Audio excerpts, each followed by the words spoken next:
Now the fifth topic which we are going to see in module number 2 is, we saw 4 topics earlier. Ledger we finished. The next one is bank reconciliation statement, and the short form you can call as a BRS.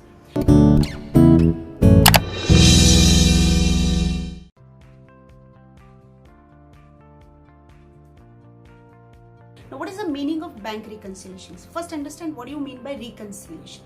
Reconciliation means to reconcile. To reconcile the two balances, that means there is a difference between two balances. You are comparing two balances.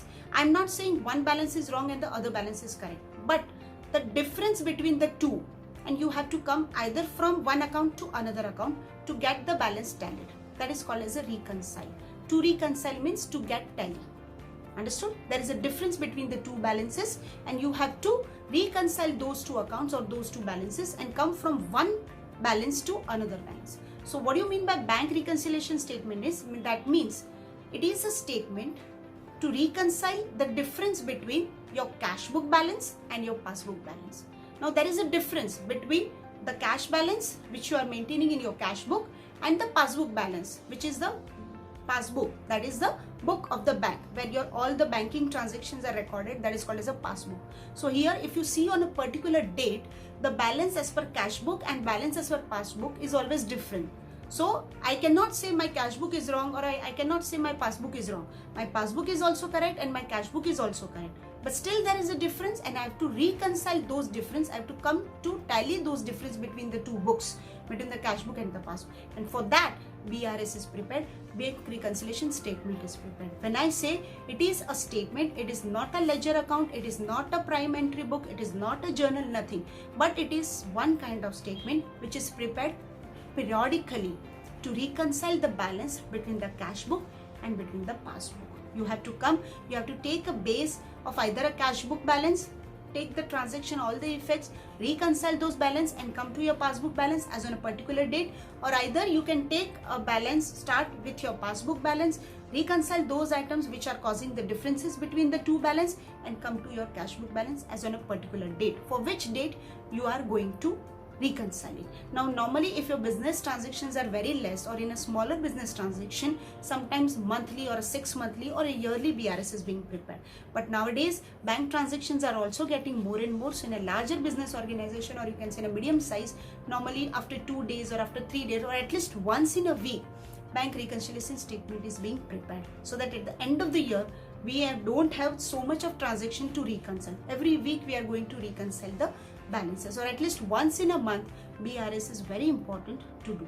So here we are going to see one practical problem also, that how to reconcile the balance between the cash book and the passbook. That we'll see it later on. Thank you. Now after BRS, the last topic of module number 2 is, now we will start with BRS sum, bank reconciliation statement, जिसमें मैंने बताया था passbook से cash book balance पे आओ, या you come from cash book balance to passbook balance.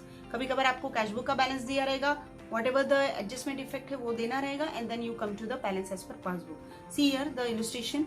C what is the first thing is given as bank balance, sorry balance as per cash book ₹1500. So you just start with the cash book balance, मतलब अपने को cash book balance दिया है, उसमें add और less करना है, and you have to come to the passbook balance. आपको लिखना है balance as per cash book, outer column में मैं लिख रही दूंगी 1500. सी 1 by 1 जरूरी नहीं है, 1 by 1 will take all the transaction. देखो फर्स्ट वाला, cheque of ₹3000 issued to Mister C, recorded in cash column of cash book. देखो अभी क्या हो गया, मैंने चेक इश्यू किया है. Now when I issue a cheque, definitely cheque issue हो रहा है, मतलब बैंक कॉलम में जाएगा, वो बैंक का बैलेंस कम हो जाएगा. बट मैंने कहां पे लिया हुआ है उसको, कहां पे लिख दिया मैंने, cash column of cash book. Cash book का कैश में, मतलब मैंने बैलेंस रिडक्शन करके ले लिया हुआ है. समझ में आ रहा है? So here my balance will be reduced.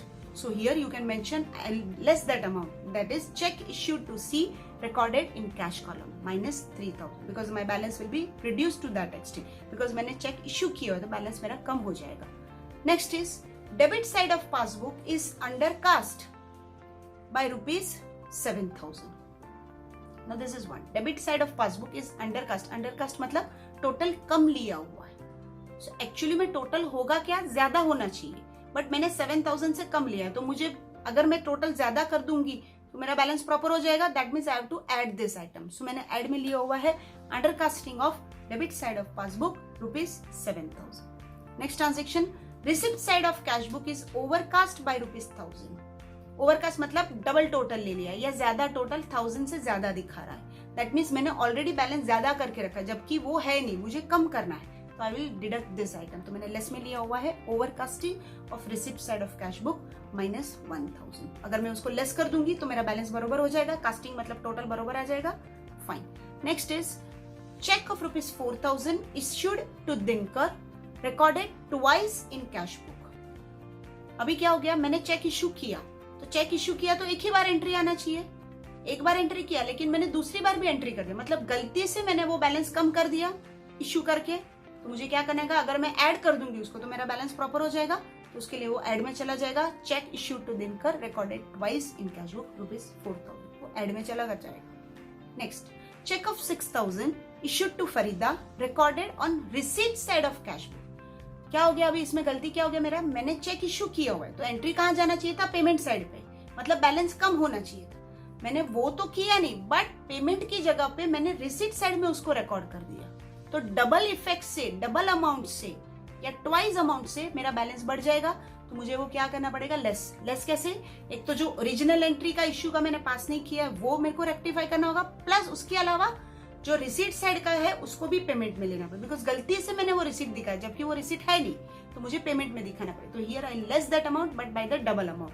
तो एक तो जो 6,000 मुझे इश्यू करना था वो, प्लस 6,000 जो मैंने गलती से रिसीट में ले लिया. तो 6,000 प्लस 6,000 मिलकर 12,000 मैंने डिडक्ट किया हुआ है. So here I mention cheque issue to Farida recorded twice on the receipt side 12,000. Last, cheque received from Girish 7,000 recorded on payment side of cash book. उल्टा हो गया, चेक मिला है मुझे, रिसीव्ड हुआ है, तो मेरा बैलेंस बढ़ना चाहिए, मतलब डेबिट में लेना चाहिए था, ऐड करना चाहिए था. तो मैंने वो ना करते मैंने पेमेंट साइड में ले दिया. तो यहाँ पे भी मैंने क्या कर दिया, गलती से हो गया.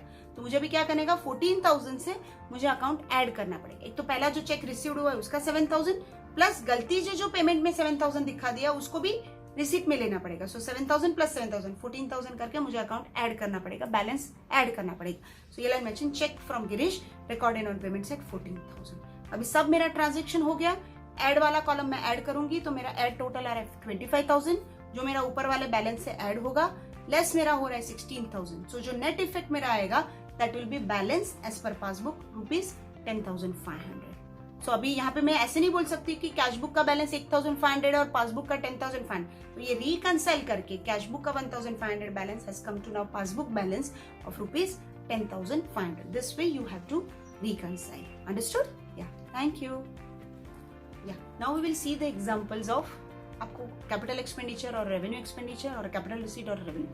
In exam you will get a questions like this purchase. So you have to say whether it is a capital expenditure, the reason for that. Whether it is a revenue expenditure, the reason for that. On the other hand, it might be a income also. So whether it is a revenue receipt or a capital receipt and the reason for that. So let's see 2-3 examples. See, expenditure incurred on overhauling of machinery. Now keep it in mind, overhauling of machinery is nothing but to keep the machinery in working condition. जैसे हम लोग उसको बोलते हैं ना, थोड़ा repair किया, उसको ऑयलिंग किया, so that वो वर्किंग कंडीशन में रहे. मशीनरी परचेज किया रहता था तो वो मेरा कैपिटल एक्सपेंडिचर होता था. बट मैंने क्या किया हुआ है, मशीनरी को रनिंग कंडीशन में रखने के लिए मैंने उसके ऊपर एक्सपेंडिचर किया. So this is clearly my revenue expenditure because this has been incurred to keep the machinery in running condition so that I can continue with my production. So this is purely a revenue expenditure. Second, cost of goodwill purchase. Now goodwill is what? Goodwill is my